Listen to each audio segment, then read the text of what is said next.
Monsieur Amourou Jean-Pierre Belinga est emprisonné sommatiquement. Wow. Mais est-ce que dans sa tête, Monsieur Jean-Pierre Amourou Belinga n'est pas libre? Ouais, ça c'est très bien. Ah bon? Et pourquoi? Parce que sa conscience ne lui reproche de rien. Wouh. Moi, je vais dire à notre Zomlo, Sa Majesté Amourou Belinga, qu'il est un homme libre. Je préfère être en exil que d'être un commissaire divisionnaire, grand patron, soumis, conditionné, n'ayant aucune marge de manœuvre, où ta conscience te persécute nuit et jour. Tu veux faire des choses, mais tu n'y arrives pas. On t'impose de faire des choses qui ne sont pas conformes à ton éthique. Voilà, c'est ça. Tu n'es pas libre. Tu es persécuté. Wow. La femme mariée en apparence, c'est une prisonnière. Ho, ho, ho, ho, ho, ho. Il y en a qui ont des postes ronflants, qui chaque jour à minuit, ils doivent faire un sacrifice. Quelqu'un peut être en prison, alors que dans la tête, il est libre. Et ferme ta sale bouche. Il sait qu'il n'a rien fait, il sait qu'il est innocent. Et ferme ta sale bouche. Il y a d'autres qui sont libres, mais qui sont en prison. Laisse, mon frère. Hey. Si vous saviez ce que je sais sur le système, les gens avec qui je cause, qui sont des grands en apparence, mais qui pleurent, vous les voyez bardés de titres, mais ils ne sont pas libres. Et alors? Ce sont des prisonniers ambulants. Ce sont des poltrons, des faibles, des soumis. Ils sont dans leur domicile, ils sont libres de par leur corps, mais leur esprit est embrigadé, enchaîné. Alors, moi, même si je me retrouve en prison, c'est le cas avec Mandela. Je me trouve en prison aujourd'hui injustement pour avoir défendu la bonne cause comme nous défendons la justice de la cause de M. Amourou Belinga. Je serai libre dans ma tête. Mais celui qui est dehors, qui cautionne le mal, qui cautionne l'injustice, le vice, la fourberie, il n'est pas libre. Quelqu'un qui pour exister est obligé de se faire harnacher le derrière à grands coups de rein n'est pas libre. Des gens qui doivent leur promotion à des cercles ésotériques, à des nébuleuses, à des atalakou, ils ne sont pas libres. Ils sont libres en apparence. Ils sont pleins là dehors. Ils sont des ministres, des diplomates, des DG, des très hauts dignitaires.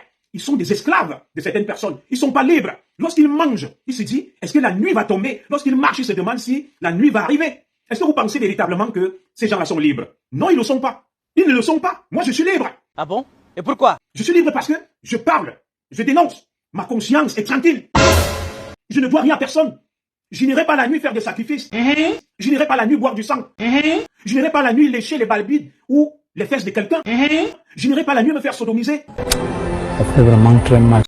Je ne vais pas, n'est-ce pas, me conformer à l'imposture et au mensonge. Ah bon? Et pourquoi? Il y en a là qui ne sont pas libres, qui ont des millions, des milliards de postes ronflants, mais qui sont des otages, des prisonniers, qui ne peuvent ni parler ni rien dire. Le jour où on décide, sont tout simplement comme des moutons dans une bergerie. Le jour où on décide de les prendre, de les bouffer, de les égorger, on les prend, on les bouffe, on les égorge. Aide. Vous pensez vraiment qu'ils sont libres, non? Nelson Mandela a passé 27 ans en prison, mais il était libre dans sa tête. Oui, c'est de ça qu'il s'agit. Mais ceux qui étaient même libres étaient plutôt des prisonniers. Donc moi je vais dire à notre Zomlo, Sa Majesté Amourou Belinga, qu'il est un homme libre. Est-ce que ce qu'on entend là est vrai? Vous pensez que quelqu'un qui est là, celui qui a véritablement tué Martinez Zogo, celui qui véritablement a commandité cet assassinat, vous pensez qu'il dort la nuit? Non. Il ne dort pas la nuit, il n'est pas libre. Parce que nous avons tous une conscience. Sa conscience le martèle et le persécute. La nuit, il fait des cauchemars. C'est pour ça que les gens font des cauchemars la nuit. Oui, ceux qui ont tué Martinez Zogo et qui ont commandité cet assassinat, même s'ils ont des costumes, des cravates et circulent, et vous donnent l'impression d'être libres, ils ne sont pas libres. Ils sont persécutés nuit et jour par leur conscience. Parce que le sang humain, on ne le verse pas injustement. Et tôt ou tard, la vérité finit toujours par jaillir. Vous avez vu, il m'a fallu 15 ans pour que les Camerounais comprennent que M. Edgar Alain Mbongo n'était pas quelqu'un de sérieux à la suite de ma révocation, mais il a continué à exercer ses responsabilités. J'ai été révoqué en 2006. M. Edgar Alain Mbongo connaîtra ses difficultés 15 ans après. Pourtant, il continue à porter des costumes, des cravates, à aller au travail, à exercer ses prérogatives. Il donnait l'impression d'être libre. Mais en réalité, était-il libre? Au regard des casseroles qu'il traînait, au regard des problèmes qu'il avait, il n'était pas libre. Alors ceux qui sont là, dans ce système, qui croient qu'ils sont libres, ils ne sont pas libres. Mais nous qui défendons la vérité, la justice, qui ne devons rien à quelqu'un, nous sommes libres. Parce que la plus grande liberté, c'est dans la tête. La plus grande liberté, c'est la conscience de quelqu'un. C'est la conscience de quelqu'un. La plus grande liberté, c'est ça. La plus grande liberté, c'est pas la mise en scène. La plus grande liberté, c'est pas l'imposture. La plus grande liberté, c'est pas la fourberie. Vous connaissez, je vais illustrer ça avec une femme. Une femme qui, en apparence, vous fait croire qu'elle vit au bonheur. Mais dans son foyer, elle est maltraitée, elle est persécutée. Son mari commet toutes sortes de dérives. Mais cette femme-là, en public, va vous donner des apparences de bonheur. Mais en privé, cette femme souffre. Alors vous pensez qu'entre cette femme mariée en apparence, qui souffre, et la femme célibataire qui est libre, qui n'est trompée par personne, qui n'est persécutée par personne, et qui vit là en bas, laquelle des deux femmes est libre? Laquelle des deux est libre? Dites-moi, il y a des gens dans ce système qui sont des ministres, qui sont des directeurs, qui sont des décideurs, des très hauts dignitaires. Ils ne dorment pas la nuit. Ils ne dorment pas la nuit. Au regard des injustices qu'ils ont pu faire subir, des crimes qu'ils ont commis, des actes odieux qu'ils ont commis, ils ne dorment pas la nuit. Ils sont persécutés. Ils réfléchissent nuit et jour sur leur avenir. Ils se demandent de quoi le lendemain sera fait. Ils sont tout simplement des prisonniers ambulant. Tout à fait, Marie-Thérèse, Mathieu. La femme célibataire est libre. Personne ne la persécute. Alors que la femme mariée en apparence, c'est une prisonnière. C'est ce qui se passe exactement au Cameroun. Il y a des ministres là qui sont des esclaves, des directeurs, des hauts dignitaires, qui sont prisonniers de leur conscience, qui n'arrivent pas à trouver le sommeil la nuit. Ils sont hantés. Des gens qui ont volé et détourné des milliards. Des gens qui persécutent le peuple. Des gens à cause de qui il y a eu des morts. Vous pensez qu'ils dorment la nuit? Non. Ils ne dorment pas la nuit. Comme toi et moi, on peut dormir, mains et pieds. On est libre. On évolue librement. Je vais sortir d'ici. Si je décide d'aller boire mon vin, je le bois. Si je décide d'aller manger, je mange. Mais il y en a là, pour aller manger, pour aller boire, il leur faut l'autorisation. Pour parler comme je parle là, il leur faut l'autorisation. On va leur dicter la ligne. On va leur dicter ce qu'ils doivent déclarer. Sont-ils véritablement libres? Je ne pense pas. Il y en a qui ont des postes ronflants. Qui chaque jour à minuit, il doit faire un sacrifice. Il doit se priver de sa femme. Il doit. Pensez-vous vraiment qu'ils sont libres? Non. Je vous dis, si vous saviez ce que je sais, si vous saviez les échanges que j'ai avec certains hauts dignitaires, qui sont puissants en apparence, mais qui sont des ectoplasmes. Ils pleurent comme des enfants. Il y en a là, il suffit d'un coup de tête de M. Ferdinand Gongo. Demain, ils sont en prison, ils deviennent tout petits. Qui sont des esclaves. On leur dit que la loi et la conduite. On leur dit tu dois faire ceci. Et ils tremblent, ils pleurent. Mais je ne vais pas ici livrer des secrets. Pour moi, rien ne vaut la dignité. Rien ne vaut la dignité d'un homme. Je préfère être en exil que d'être un commissaire divisionnaire, grand patron, soumis, conditionné, n'ayant aucune marge de manœuvre, où ta conscience te persécute nuit et jour. Tu veux faire des choses, mais tu n'y arrives pas. On t'impose de faire des choses qui ne sont pas conformes à ton éthique. Tu n'es pas libre. Tu es persécuté. Tu n'arrives pas à dormir. Et la fin de ces gens est toujours triste. Alors, je vais chuter sur ce cas avant d'aborder le sujet pour lequel nous sommes là, en vous abordant, en évoquant le cas de la famille Amadou Ahidjo. Vous avez vu, le président Amadou Ahidjo a été président du Cameroun. Il a dirigé, il a fait des choses. Et au final, le président Amadou Ahidjo est mort au Sénégal, en exil. Sa femme et tout. Les enfants enterrés au Sénégal. Alors, quelle fierté la famille Ahidjo va éprouver d'avoir dirigé le Cameroun, d'avoir été au sommet, que la famille m'en excuse pas à leurs âmes. Et c'est donc ça qui anime beaucoup qui sont là aux affaires aujourd'hui. Ils ne savent pas de quoi le lendemain sera fait. Les scandales sont énormes et colossaux. Il suffit juste d'un petit chamboulement. C'est fini pour eux. Ils ne mangent pas étant libres. Chez eux, peut-être quand la sonnerie sonne, ils se disent merde. Est-ce que c'est pas un monsieur qui vient me notifier mon arrestation? Quand le journal de 17h passe, ils sont inquiets. Est-ce qu'on ne va pas me relever de mes fonctions et rejoindre Kondengui? Ils ne dorment pas. Ils ne sont pas libres. Ils ne sont pas libres parce que leur conscience est sale. Elle leur repose des choses. Une conscience qui est guidée par le vice, par le mal, c'est une conscience qui n'est pas libre. On est un prisonnier. Alors une conscience qui est guidée par l'éthique, le mérite, la vertu, c'est une conscience libre. Et c'est un homme libre. Et c'est ce qu'on appelle un homme libre, comme Junior Zogo, comme Victoria Vasquez. Nous sommes des hommes avec grand H, libres. Et ceux qui se croient libres, qui sont prisonniers de la conscience des autres, en réalité, ce sont eux, les prisonniers. Parce que lorsque j'aurai fini de parler là, je fais ce que je veux. Je n'ai des comptes à rendre à personne. Mais il y en a qui ne peuvent pas parler librement comme moi. S'ils parlent là, on va les punir. On va les sanctionner. Alors qu'ils sont des ministres, des hauts dignitaires. Sont-ils véritablement libres? Je doute fort. Donc moi, je vais m'arrêter là. C'était un message destiné à notre homme-là, Jean-Pierre Amour-Belinga. Donc, ce qui vient de me dire, Eko est libre. Oui, c'est possible. Et nous saluons s'il est libre. Alors, nous voulons que M. Eko, bonjour à toi, Alain Christian Zanga, continue à être libre, de par sa conscience, parce qu'il a vécu un épisode douloureux. Se faire emprisonner, embastiller, en prison injustement. Sa réputation a pris un coup. Il a été torturé. Nous souhaitons donc, après cette épreuve, que notre grand frère Eko Maxime, s'il a été libéré, prenne désormais la défense des faibles, des opprimés, et qu'il s'inscrive en faux contre toute fourberie, contre toute imposture, contre tout mensonge, comme nous le faisons. Voilà. Il ne sert à rien de s'aligner derrière les forts et les puissants. Selon que vous serez juste, selon que vous serez puissant ou misérable, la justice vous rendra plus libre, plus blanc. Tout le monde est dans, tout le monde a voté les gens. Population de Tubize et ses environs. Désormais, vous pouvez consommer tout ce qui est bio venant tout droit de l'Afrique grâce à Angie Exotique. Angie Exotique, votre magasin de vente des produits bio venant des différents pays africains. Chez Angie Exotique, consommez tout ce qui est bio, tel que les bobolos, la banane plantaire, les miondo, les atcheke, le chinkouan, les meilleurs poissons d'eau douce, les meilleures huiles de palme, sans oublier tous les meilleures boissons des différents pays africains. Chez Angie Exotique, c'est aussi la vente des meilleurs produits cosmétiques. Angie Exotique est situé à la rue de Mons, numéro 42, 1480 Tubize, en face du magasin Zemen. Téléphone 0032 483 06 21 et 44. À ma place. Chez Angie Exotique, vous pouvez faire vos achats et vous faire livrer à domicile partout en Europe. On n'est pas libre en soutenant le mal, le vice, l'injustice, en se conformant à l'imposture. On est libre en portant des valeurs. On est libre en défendant une éthique. On est libre en défendant le mérite. On est libre en défendant tout simplement le progrès. la justice, la vérité. Et on est prisonnier lorsqu'on défend l'imposture. On est prisonnier lorsque sa conscience dépend du mal, du satanisme, du diabolisme. On n'est pas libre. On est prisonnier lorsqu'on voit des femmes mourir pour aller donner la vie. Lorsqu'on voit des innocents aller en prison, c'est là où on est prisonnier et qu'on ne peut pas parler. Mais Junior Zogo n'est ni ministre, ni directeur, ni rien. Mais il est libre, il est fier et il est digne. À qui appartient la terre au Cameroun? À qui appartient la terre au Cameroun? Pourquoi tant de contestations? Pourquoi tant de problèmes autour des problèmes de terre? Pourquoi tant de choses autour des problèmes dits de la terre? Alors, pour comprendre et donc répondre à cette question, il va falloir revisiter notre histoire. Quelle est notre histoire sur le problème des terres? Voilà donc notre histoire que je vais vous restituer sur le problème des terres au Cameroun. Très bien, soyez très attentifs. Au Cameroun, plusieurs lois, plusieurs ordonnances, plusieurs textes juridiques ont régulé la répartition des problèmes des terres. Alors, avant la colonisation, les Camerounais vivaient en communauté. Je vais vous expliquer. Il y a eu des grands royaumes, des grands chefs. Il n'y avait pas de vivre ensemble. Chacun était dans sa localité, dans son petit canton et gérait. C'était pas le grand Cameroun du grand vivre ensemble tel que nous le connaissons aujourd'hui, depuis la constitution de 1972, instituant, n'est-ce pas, l'État unitaire, la République unie du Cameroun.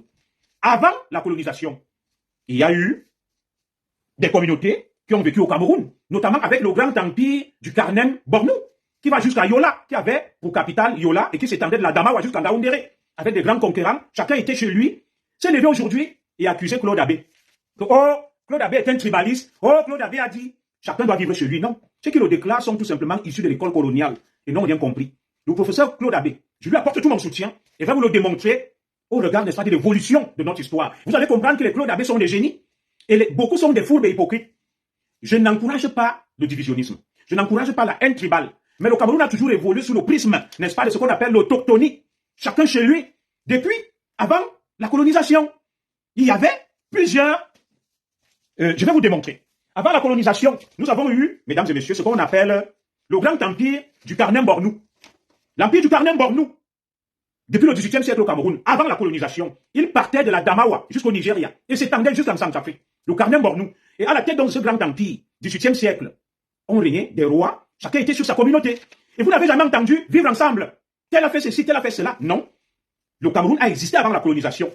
C'était la coexistence pacifique. Chacun était dans sa communauté. Chacun était dans son village. Chacun avait son roi. Chacun avait son sultan. Chacun avait son lamido. Bien évidemment, il y avait des conquêtes. Certains essayaient de conquérir, il y avait des petites guerres, mais chacun vivait chez lui. On ne parlait pas de vivre ensemble. On ne parlait pas d'unité nationale. Vint donc la colonisation, on nous a imposé des frontières, un territoire et un vivre ensemble qui aujourd'hui, nous suffoquons, nous nous étouffons face à cela. Je ne suis pas contre la politique de l'intégration nationale et de l'unité nationale. Mais cette politique est en train d'atteindre ses limites. Le constat est clair, il est limpide. Parce qu'avant la colonisation, on avait le grand empire que je vous ai décrit tout à l'heure là. Le grand empire du Kanem-Bornou, qui allait jusqu'à Yola au Nigeria et qui a connu au XVIIIe siècle une infiltration pacifique des peuples nomades.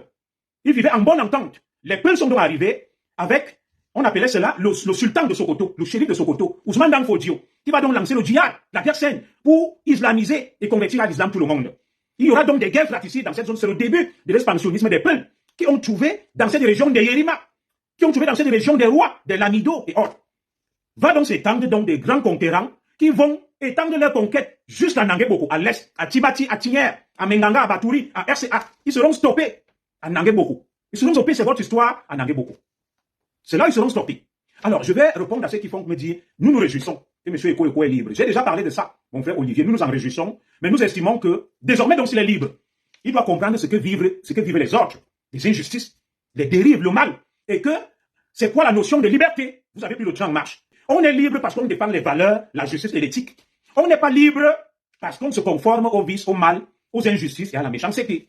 C'est un peu l'entame philosophique sur laquelle j'ai ouvert mon direct, mes chers compatriotes. Monsieur Eko désormais est libre de par ce qu'on a somatiquement. Il est libre somatiquement de par son corps. Mais est-ce que maintenant son esprit, sa conscience et sa pensée sont libres? C'est une question philosophique, c'est un débat. Monsieur Amourou Jean-Pierre Belinga est emprisonné somatiquement. Mais est-ce que dans sa tête, monsieur Jean-Pierre Amourou Belinga n'est pas libre? Parce que sa conscience ne lui reproche de rien. Alors, est-ce que ceux qui ont réellement tué et assassiné Martinez Zogo sont libres au niveau de leur conscience, bien que somatiquement, ils soient libres? Mais est-ce qu'au niveau de leur conscience, ils sont véritablement libres? Parce que je suis en train d'osser le débat, d'osser le niveau. C'est quoi la notion de liberté? C'est quoi être libre et c'est quoi être prisonnier? Est-on libre étant soumis et assujetti à un système inique, malveillant, injuste et méchant? Est-on libre en dénonçant un système injuste et malveillant? Là est tout le débat. Là est toute la question. C'est quoi un homme libre? Pour nous, hommes instruits, et pour nous qui nous réclamons comme étant des hommes éclairés et peut-être des intellectuels, c'est quoi être libre?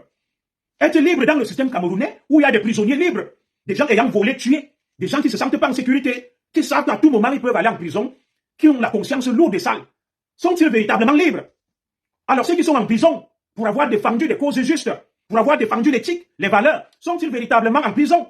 Et au final, qui est en prison et qui est libre? C'est un débat philosophique. Nous allons donc continuer. Très bien. Nous allons continuer et M. Pato, tu auras la réponse à ta question. Moi, je suis un homme très instruit et pour prendre le train en marche et me suivre, il faut être cultivé et très instruit. Moi, je ne suis pas un obscurantiste et je ne réponds pas aux obscurantistes. Voilà. Ceux qui n'ont pas fait les études, qui ne veulent pas apprendre, allez au quartier, allez boire les bières, allez manger des ailes de poulet. Maintenant, ayez l'humilité de suivre ceux qui consacrent de leur temps. Le Cameroun ne doit pas tout le temps appartenir à des crétins et aux incultes. À un moment, il faut aussi savoir prendre du recul, se taire, et dire je vais écouter ce qu'on va me dire. Parce que l'école était ouverte pour nous tous. Au moment où nous y allions, vous étiez là, vous ne faisiez rien. Mais c'est vous qui faites trop de bruit, qui n'écoutez pas, qui êtes des incultes, mais qui empêchez l'air aux gens.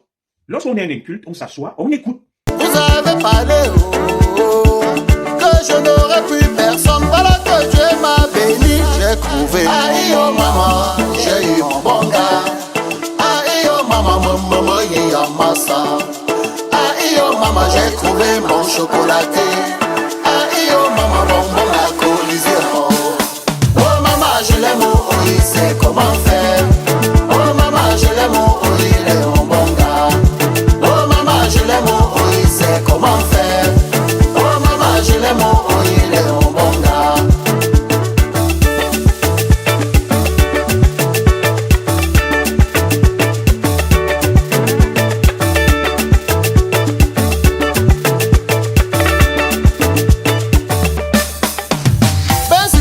Bensikina, aïla, aïla.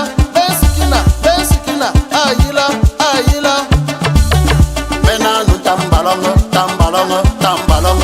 Maintenant nous tambalong.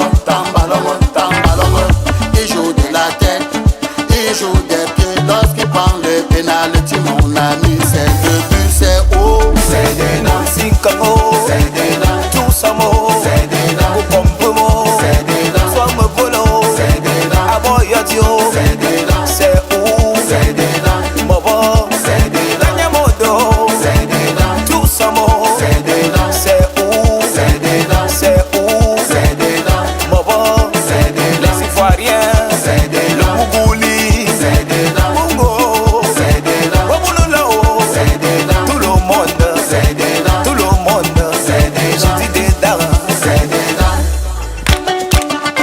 Big up à tous les DJ, Charlie Jones.